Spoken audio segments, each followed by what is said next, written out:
Assalamualaikum warahmatullahi wabarakatuh. Hello guys, meet me again, Sarah Sriana.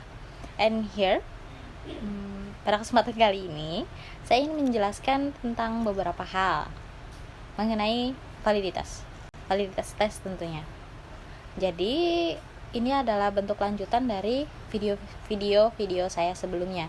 Untuk teman-teman yang ingin tahu lebih banyak mengenai tes, simak video saya kali ini. Check it out.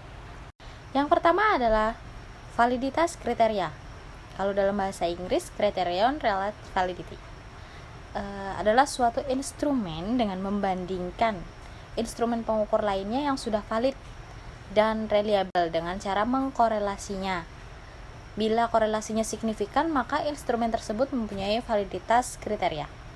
Dan yang kedua, validitas conquer.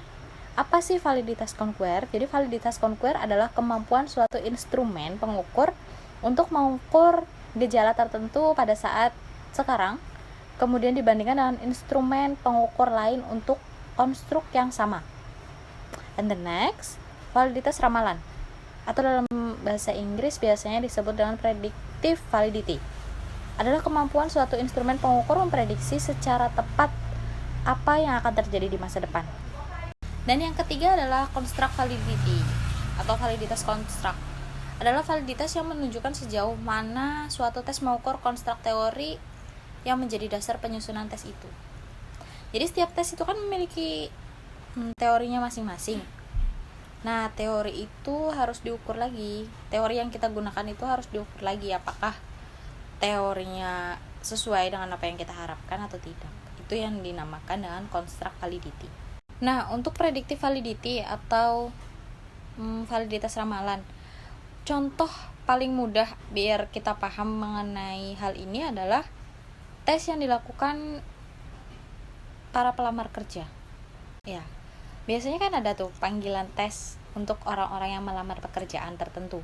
Mereka akan menjalani tes seperti mungkin interview atau tes teori. Nah, tes-tes yang disajikan itulah yang akan menjadi tolak ukur apakah si A dapat memasuki atau dapat menjalankan tugasnya ketika dia diterima bekerja. Itulah yang disebut dengan validity ramalan. Yang ingin saya jelaskan adalah validitas konsekuensional, mengacu pada konsekuensi sosial positif atau negatif dari tes tertentu.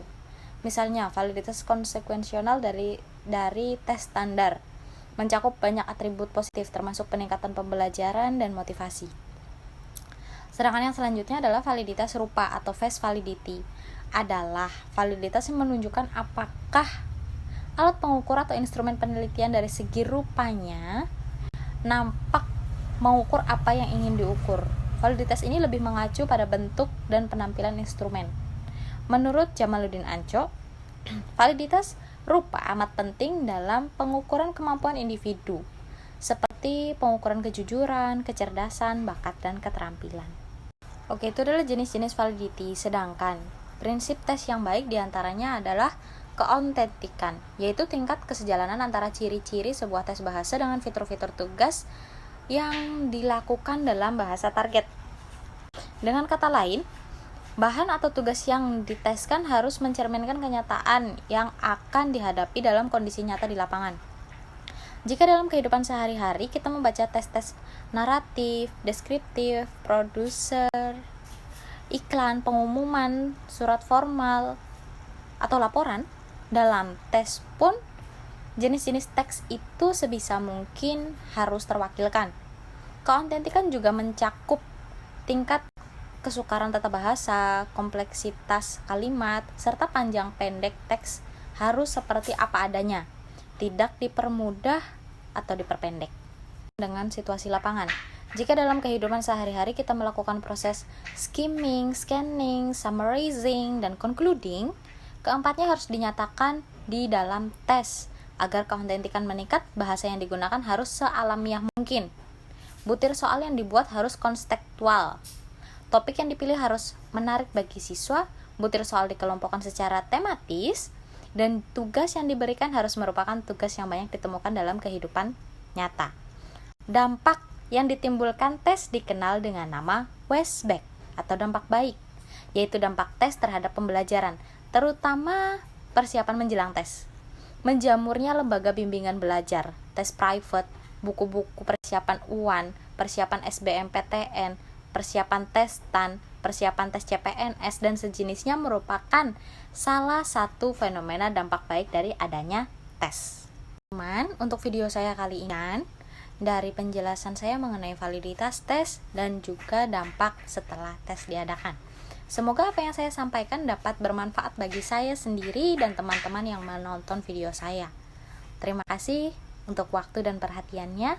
Saya Saras Riana. Jika ada salah kata saya mohon maaf. Saya undur diri. Wassalamualaikum warahmatullahi wabarakatuh. Goodbye and see you in the next video.